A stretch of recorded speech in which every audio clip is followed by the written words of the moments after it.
All right, so what made you want to become a city planner? Like, what life experiences kind of led you down this path? I have a lot of different interests, but planning is one of them. And I knew the county planner growing up, and so I knew that occupation existed. It kind of fit into what I was interested in. And so when I went to school, I wanted to study something that would actually earn me a living, and I know urban planning existed, and so that was one reason why that's one of the degrees I got was urban planning.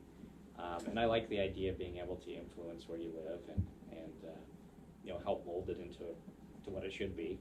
And so I think that's one of the best ways you can do that is working as a planner. So what would you say some of your core values are that you like to implement into your work? So it's not so much me, but it's the community. And so what we found is in the community, trails and open space, those are the things that rise to the top. And so I want to make sure that the community's needs are met. Land is going to develop, but can we do it in a way that helps make it, we keep open spaces and we keep a ruralness to it. And so I've tried to make sure that those things are ingrained in me, and also just representing what the community wants to see. Why do you think Midway is so popular, or like growing in popularity? Like, well, I consider Midway a really great city, but why do you think it is? Yeah, I think a lot of it has to do with the heritage of it, what it has been. So we just had people who moved here from the very beginning who had,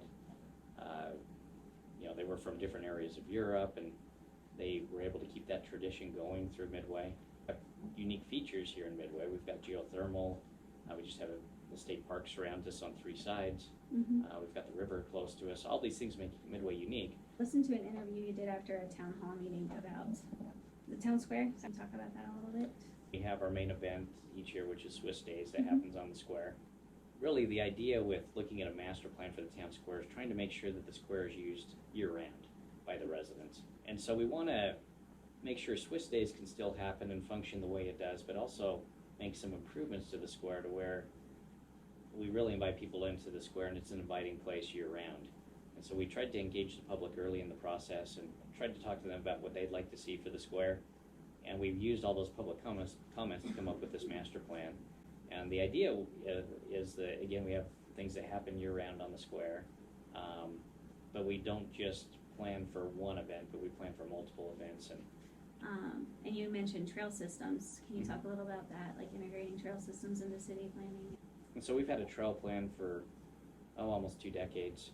And as the subdivisions have come in, we've had them build sections of trail.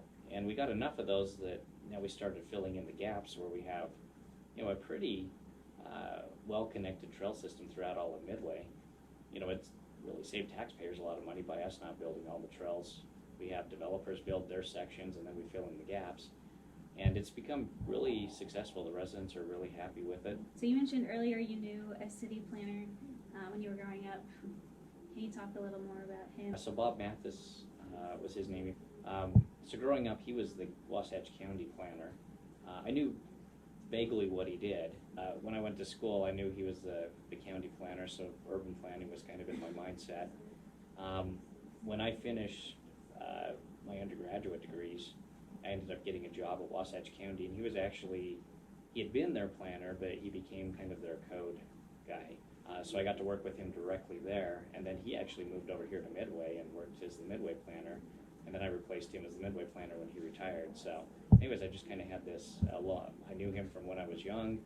I knew him and worked with him professionally, and then I ended up taking over his last position. So definitely a huge influence on me, a very intelligent individual, and could see things could see the details in what's needed with planning, being able to envision things in the future and having that mindset to be able to not only plan for current, but really plan for long term. So now that you're filling his shoes, what would be some of the advice you give for aspiring, city creators? Yeah, well, I think it's very important to realize that we work for everybody. It's important to keep in mind those who maybe you don't hear from every day. And so as a planner, you need to think about everybody, not just certain local groups, but just everybody who lives within your city, or maybe those who should be in your city who aren't here.